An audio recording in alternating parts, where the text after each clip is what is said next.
The house you live in is your personality and the world you are involved in.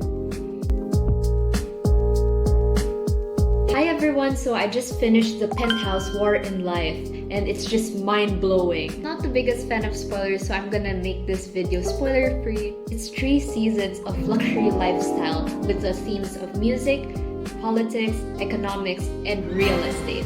The thing that they're really crazy about is business. So if you're into crime, thriller, psychology, romance, drama, this show has a mix of everything, so be sure to check it out. So why is everyone obsessed with money and business in this Korean drama? Because at the end of the day, they want to stay in the Hera Palace. It's located in the south of Seoul, and it really looks grand when you enter because you are greeted with the statue of Hera, and it just looks so luxurious with all the Roman themes and elements. As I was watching the whole series, I really wanted to visit the Hera Palace because it felt really nice to have a party there, but apparently it doesn't exist. It was just fictional. Aww. But I'm pretty sure that the Hera Palace is inspired by all of the luxury condominiums that we have here in real life. So it's interesting if they have actual stories in real life that they're fighting over the penthouses of the luxury condominiums. Just imagine, right? So join me in unraveling the secrets of penthouses and luxury condominiums and why the affluent are fighting over these properties.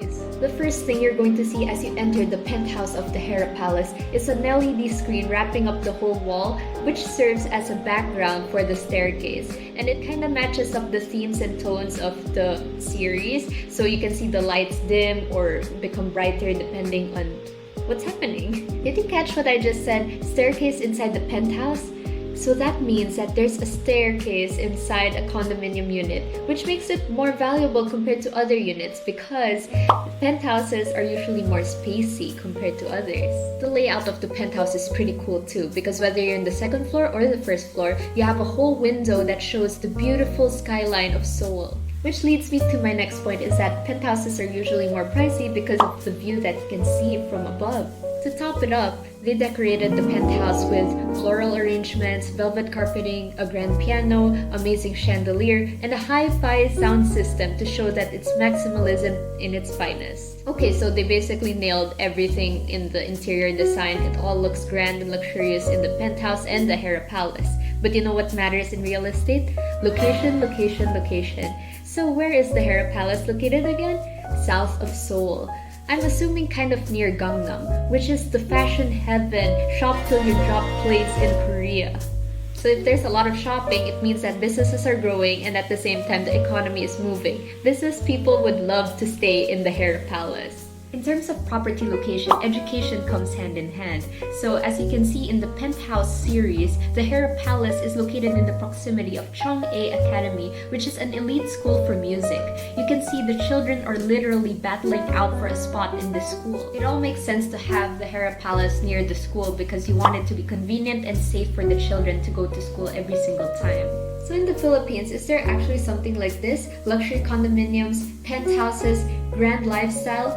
Yes, we do! Metro Manila, the capital city of the Philippines, is home to a lot of companies and corporations from different industries that congregate together in prime locations such as Taguig, Makati, Ortigas, and many more. So I have here today my stickered laptop with all of the information that we have in this world, basically powered by Google. So right now, I'm looking at the highest residential condominium, Gramercy Residences in Salamanca, Makati. Since this is the highest rising residential condominium, it has 71 floors, which is fun because their address is also 71. That's pretty smart, pretty smart. So a penthouse in Gramercy Residences will set you back 15 million pesos for a 1-bedroom, 54 square meter unit. The featured penthouse in the series, though, is just described as a multi-million-dollar penthouse, so we have no idea how much of a multi-million-dollar it is. In the series, you can see the residents are enjoying various amenities such as the community room where all the kids gather for study time and just hanging out. Meanwhile, the adults are enjoying getting fit in the gym and also relaxing in the condominium spa. It really reminds me of the Proscenium at Rockwell, which is in Makati. It's a high-end luxury condominium and it has really really, really nice facilities.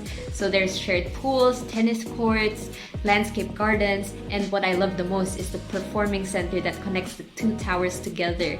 Wow. The developers of these condominiums really want their residents to have all of the amenities within reach. If you're dreaming of enjoying some fine quality wine on top of your penthouse unit, there are some things you gotta know. First things first, logistics. So moving furniture up and down might be kind of a hassle, but it's worth it to have it all up in your penthouse. So that's something you have to keep in mind.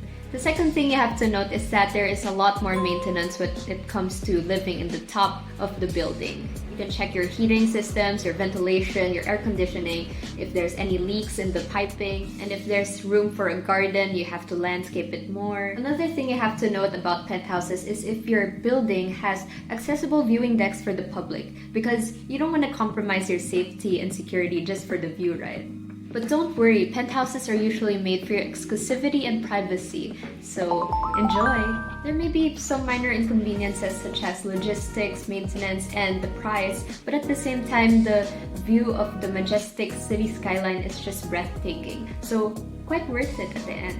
At the end of the day, it's all about the lifestyle you want to live for yourself. At the end of the series, they featured 3 powerful women in Korea, and they visited the penthouse. They were surprised that people were hyped up about the penthouse. They were like, oh, so this is the penthouse you've been fighting for. I think one of them was acrophobic, so they asked, oh, don't you get kind of dizzy when you're here? In my experience, I tried living in the 5th floor, the 4th floor, the 3rd floor, and the 1st floor. So I really enjoyed living in the ground floor because I just park my car and then drop off some stuff whenever I go grocery shopping. It's so convenient, and I love that I don't have to climb stairs.